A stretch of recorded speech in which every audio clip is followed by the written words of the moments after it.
Bonjour à tous, moi c'est Fabien, je suis technicien informatique et je suis basé à Centenay, juste à côté de Beaune. Aujourd'hui, je vais vous parler de la sauvegarde de vos fichiers, surtout de l'ensemble des systèmes de stockage en fait pour vos fichiers.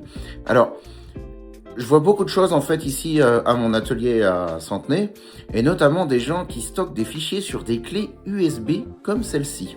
Alors, je vous rassure, hein, celle-ci c'est une clé juste qui me sert en fait pour pouvoir ouvrir un logiciel de clonage. Donc, c'est évidemment pas avec celle-là que je fais les sauvegardes.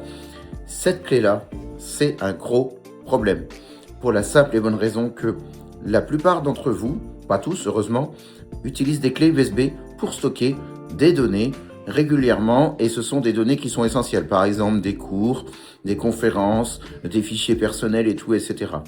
Les clés USB ont un sérieux problème, et ça fait des années que je le vois. Le sérieux problème de ces clés USB, c'est qu'elles ont un cycle de lecture-écriture très limité. D'abord, la première chose, elles sont très lentes. La plupart du temps, vous avez un débit sur les clés USB pour pouvoir copier des fichiers, souvent catastrophiques. Toutes les clés USB ne sont pas USB 3, donc avec des vitesses relativement rapides. Et même quand elles sont USB 3, j'ai des clés USB qui sont USB 3 qui sont vraiment avec un débit catastrophique. Première des choses. Deuxième des choses, comme je vous l'expliquais en préambule, elles ont un cycle de lecture-écriture relativement limité. Qu'est-ce que ça veut dire? Ça veut dire qu'au bout d'un certain temps, pour une raison X ou Y, la petite puce qui est à l'intérieur de la clé USB, elle s'arrête. Elle s'arrête toute seule. Et donc, quand elle s'arrête toute seule, eh bien là, en fait, on ne sait plus lire vos fichiers. La clé est quasiment complètement bousillée. La plupart du temps, elle va afficher un message. Voulez-vous formater cette clé USB? Évidemment, il ne faut pas faire ça. Vous pouvez essayer de nous la porter en atelier, mais il y a quand même peu de chances qu'on arrive quand même, nous, à vous récupérer une clé qui est dans cet état. La plupart du temps, c'est le contrôleur qui est à l'intérieur qui est complètement foutu. Alors, si je peux pas stocker sur une clé USB, qu'est-ce que j'ai d'autre comme choix pour pouvoir stocker des fichiers? La plupart d'entre vous vont avoir ce que j'ai là, c'est-à-dire un disque dur de stockage de taille variable, de 512 Go à 2 Tera, voire 4 Tera. C'est l'outil qu'on va trouver le plus en fait en grande surface. Avec un gros avantage, ça va être son prix. Le prix d'un disque dur aujourd'hui en externe comme ça, très simple, qui n'est pas forcément renforcé d'ailleurs comme celui-là, va être aux alentours de 60-70 € pour 1 Tera. Gros avantage, donc ça va être son coût. Par contre, il va avoir aussi de nombreux inconvénients par rapport aux autres systèmes de stockage. D'abord, ce disque dur là qui est là, bon là celui-là il a une coque protection renforcée, donc ça c'est pas mal s'il tombe, mais s'il tombe, s'il est soumis à de trop fortes vibrations, s'il y a quoi que ce soit, si vous le transportez mal, il est un peu trop froid, un peu trop chaud, on peut avoir de grosses difficultés de lecture, et surtout, on peut se retrouver très rapidement à ne plus pouvoir l'ouvrir en fait.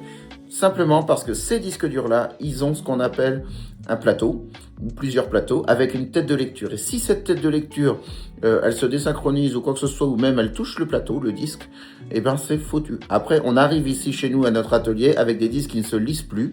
Alors nous, on travaille avec plusieurs partenaires pour la lecture des disques, mais en cas de pépin. Mais en gros, quand ça se lit plus, ça devient extrêmement difficile et c'est très onéreux. En général, on est sur des coûts entre 600 et 1000 € de la récupération. C'est vraiment pas le bon plan. Clairement, c'est bien pour faire une première sauvegarde. C'est mieux que pas de sauvegarde du tout. Ça reste mieux que la clé USB, hein, clairement. C'est plus solide qu'une clé USB. Mais ça a quand même aussi un temps de vie relativement limité. Et je vois trop de personnes qui ont des disques durs comme ça, qui ont tout mis leur vie sur ce disque dur-là et rien ailleurs. Et un beau jour, le disque dur ne s'ouvre plus, ou alors carrément ce qu'on appelle, on a des clusters défectueux sur ce disque.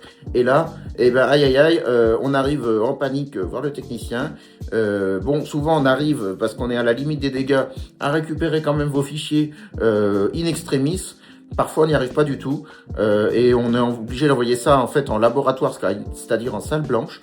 Et là, à partir de ce moment-là, ça devient très compliqué au niveau du tarif. Quand c'est chez nous encore et que c'est juste un petit problème logiciel ou qu'il n'est pas encore complètement foutu, on a des logiciels de récupération qui nous permettent de récupérer vos données. Si c'est pas le cas, c'est la salle blanche. Donc ça c'est bien, c'est un premier outil, mais ça n'est pas suffisant. J'ai un autre outil qui est beaucoup mieux maintenant pour le grand public, c'est le disque externe SSD. C'est évidemment pas la seule solution non plus. Alors là, je vais vous en présenter un. Vous voyez, c'est tout petit, le disque SSD là, avec bien sûr une connectique en USB. Alors je vais avoir plusieurs choix. Je vais avoir des connectiques USB-C vers USB-C. Donc ça, c'est la fameuse connectique que vous avez sur le téléphone portable maintenant. Ça va des deux côtés. Si vous avez un ordi portable qui fonctionne avec de l'USB-C, vous allez avoir la meilleure vitesse dispo, parce que là, le gros avantage, c'est que les vitesses, par rapport à la clé USB, on va crescendo. La clé USB, c'est très petite vitesse. Le disque dur classique que je vous ai montré, on est sur des vitesses en général aux alentours de 60 à 100 mégasecondes. C'est vraiment 100 mégasecondes, ça irait très vite.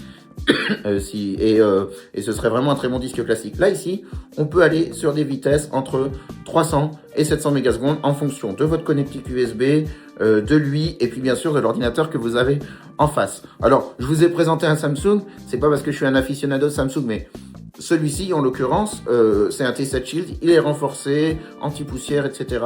Il va super vite. On trouve ces disques-là actuellement en général aux alentours de 150 €. C'est beaucoup plus cher qu'un disque classique. C'est clairement plus cher. En plus, on est dans une explosion de prix en ce moment, donc c'est vraiment très cher. Je vous conseille le disque dur comme ceci, disque SSD.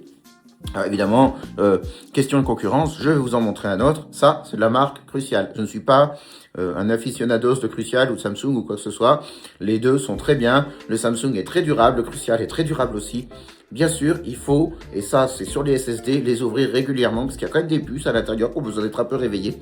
Il faut les ouvrir régulièrement. Vous allez me dire, c'est bien tout ça?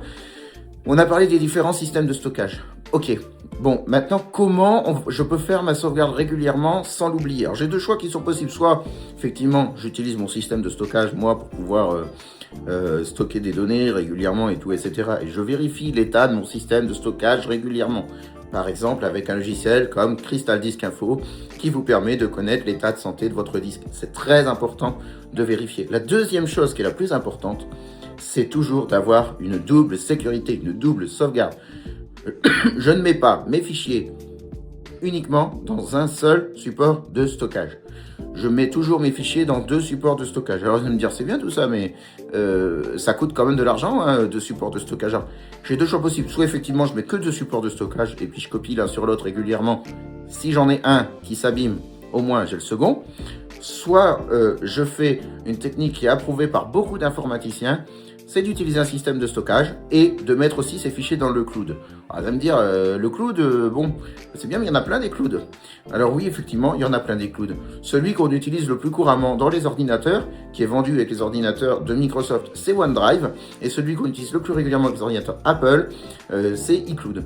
Avec avantage des deux, c'est qu'ils ont un écosystème intégré, notamment chez iCloud, avec votre iPhone ou votre iPad.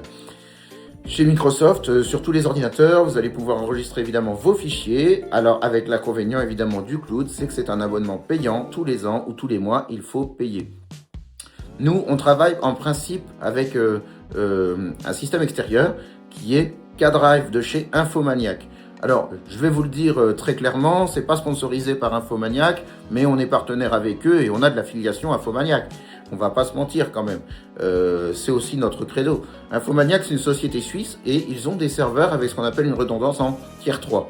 Donc, ils ont plusieurs sauvegardes en fait de vos fichiers sur plusieurs serveurs qui sont présents partout en Suisse. Puisqu'Infomaniac est une société suisse. Et pour 1 Tera, vous êtes sur à peu près une soixantaine d'euros l'année. Ça n'est vraiment pas très cher pour sauvegarder vos données. C'est important de les mettre effectivement en extérieur. Comment je peux faire une sauvegarde déjà sur au moins minimum ça? J'ai plusieurs possibilités. Je fais une copie simple de mes fichiers directement dans mon disque très régulièrement. Et puis, bon, c'est tout. Et je fais pareil, éventuellement, sur mon drive que j'ai choisi, en l'occurrence K-Drive, OneDrive, Google Drive, le drive que vous voulez, il n'y a pas de problème. Je peux aussi le faire de manière semi-automatisée. J'ai deux logiciels qui le font très bien. Il y en a un qui est assez facile d'utilisation, il s'appelle Sauvegarde Facile. Moi, j'utilise ça sur beaucoup de parcs de mes clients. Et Sauvegarde Facile a le gros avantage, effectivement, de vous faciliter la sauvegarde. Vous la configurez au départ et vous n'avez qu'un seul clic à faire. Ça, c'est un énorme avantage.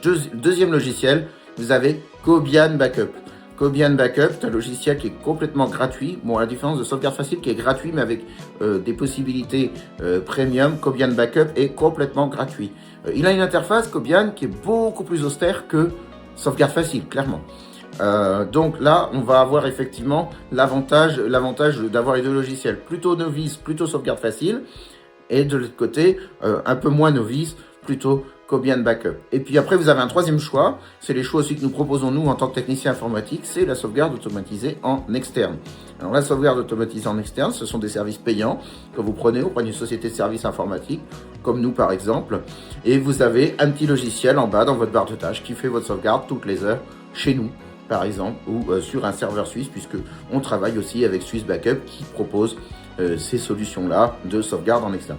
Par contre, ça va avoir un inconvénient, c'est payant. Et c'est payant tous les mois. Donc, sur des services de sauvegarde, si vous n'avez pas beaucoup de fichiers, tout, etc., en externalisé, en automatique, sachant qu'on est entre 7 € le service mini par mois et 15 à 19 € pour avoir le service maxi, voilà. Si vous avez beaucoup de fichiers et que c'est important pour vous, effectivement, vous pouvez utiliser un service de sauvegarde complètement externalisé. En attendant, ce qu'il faut retenir de tout ça, c'est que je fais une sauvegarde sur plusieurs supports.